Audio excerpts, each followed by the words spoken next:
24평 고층과 32평 저층 무엇을 선택할까요? 오늘 배경이 좀 바뀌었죠. 여기는 제가 평상시에 글을 작업하는 작업실입니다. 최근 주택 시장을 자세히 들여다보면 분명한 변화가 하나가 보입니다. 40평대 아파트 가격이 30평대랑 거의 같은 수준까지 붙어 있거든요. 과거에는 평형이 커지면 커질수록 자연스럽게 우상향 곡선을 그려왔는데 그 이유가 면적이 넓으면 그것은 좀 희소하고 소득이 있는 걸 의미했기 때문이에요. 그리고 그게 가격 프리미엄으로 형성으로 이어졌습니다. 근데 지금 시장에서는 그 공식이 깨지고 있어요. 1, 2인 가구가 급속도로 늘어나면서 특정 평형에 과도하게 집중되면서 대형 평형대가 상대적으로 외면을 받고 있기 때문입니다. 현재 시장에서 가장 강한 수요는 10평대 후반에서 30평대 초반에 몰려 있거든요. 대출 규제라든지 금리라든지 가구의 어떤 구조 변화라든지 이런 것들이 맞물리면서 많은 사람들이 감당 가능한 크기에만 시선을 두고 있어요. 이 과정에서 실거주 만족도보다는 이 매수와 매도 가능 여부가 우선순위가 되었고, 그 결과 30평대까지는 경쟁이 막 붙고 이게 가격이 지탱이 잘 되는데 40평대는 상대적으로 관심 밖으로 좀 밀려났습니다. 이 수요의 쏠림이 바로 가격 왜곡을 만들어낸 요인인데요. 이런 환경에서 가족 구성원이 3명 이상인 가구라면 판단 기준을 한번 다시 생각해 볼 필요가 있어요. 단순하게 시장이 좋아하는 평형대 이게 아니라 내가 실제로 살아야 되는 공간, 그거를 기준으로 보는 것도 괜찮겠습니다. 지금처럼 40평대와 30평대가 차이가 별로 없는 구간에서는 같은 돈으로 훨씬 더 넓은 주거 환경을 선택할 수 있죠. 방 하나가 추가되기도 하고 또 생활 동선의 여유가 생기면서 이게 삶에 직접적인 만족에 영향을 미칩니다. 근데 많은 분들이 대형 평형대는 나중에 팔기 어렵겠지 않느냐는 걱정을 하죠. 근데 이게 어느 정도는 사실이긴 해요. 대형 평형대는 아무래도 중소형 평형대에 비해 수요층이 얇을 수밖에 없고 또 시장이 조금 이렇게 위축될 때 거래가 먼저 줄어들기도 합니다. 근데 여기서 중요한 전제가 하나 있는데요. 가격이 현실적이라는 이거를 봐야 되겠죠. 지금 30평대 호가는 너무 높은데 반해 40평대 호가는 합리적인 상태인 경우가 많아요. 매수자 입장에서는 같은 단지, 같은 입지에서 더 넓은 면적을 선택할 수 있는 기회가 오히려 생기는 겁니다.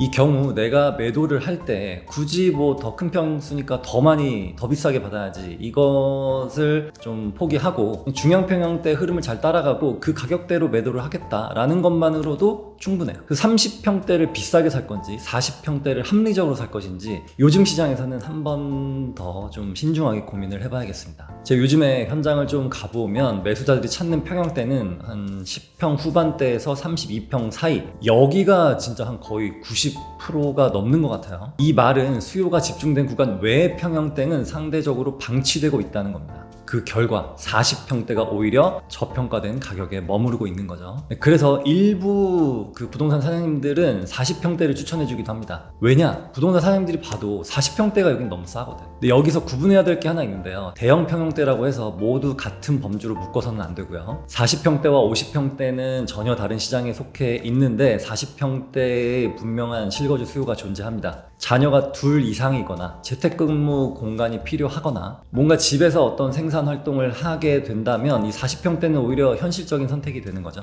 하지만 50평대는 수요의 성격이 완전히 달라집니다. 50평대 이상은 최상급지에서는 의미 있는 시장이에요. 모든 게 갖춰진 최상급지에서는 70평, 80평대까지도 수요가 넘칩니다. 하지만 일반적인 입지에서는 50평대의 수요는 급격히 줄어들 수밖에 없어요. 면적이 너무 크고 관리비가 너무 좀 부담이 되고 또 실제 생활에서 공간이 너무 남아서 좀 휑하다고 느끼는 경우가 많을 수 있거든요. 생활 효율성 측면에서도 40평대, 50평대는 분명한 차이가 있을 수밖에 없습니다. 그래서 최상급지가 아니라면 대형 평형 중에서도 40평대까지를 하나의 실용적인 한계선으로 보는 게 맞아요. 요즘에 또 많이 하는 고민이 뭐냐면 24평 고층과 32평 1층, 이 상황에서는 무엇을 체크해야 되는가, 이거에 대한 고민들 많이 하시죠. 이 상황에서는 어떤 것을 더 중요시 하느냐, 요거를 보시면 좋겠는데, 돈을 모아서 나는 빨리 갈아타기를 계획하고 있다, 집주 근접이 최우선 지역이라서 1, 2인 가구가 많다면 24평 고층이 더 유리할 수 있습니다.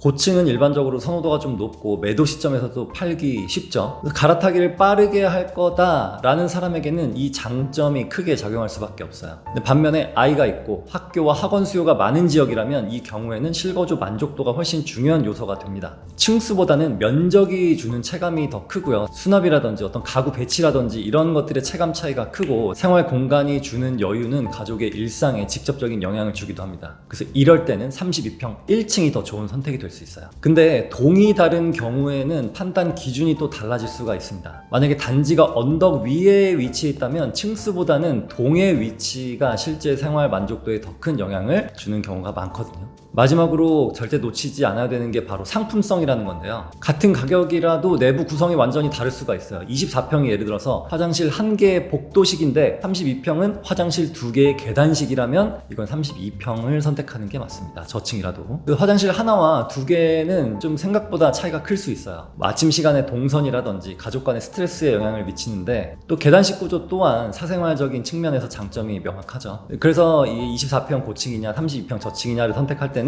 그 아파트에 어떤 수요가 주를 이루고 있는지, 또 그로 인해서 어떤 가격 왜곡이 발생하고 있는지, 그리고 나의 가족 구성과 거주 계획이 무엇인지까지 함께 고려해 보셔야 됩니다. 그래서 40평대의 기회가 있을 수도 있고요. 그리고 30평대 저층의 기회가 있을 수도 있겠습니다. 요즘 호가가 너무 들쭉날쭉하고 매물이 워낙 없기 때문에 20평대부터 40평대까지 아무리 2인 가구더라도 좀 다양하게 평형대를 보면 좋겠습니다. 여러분들의 성공적인 내 집 마련과 갈아타기를 응원합니다. 감사합니다.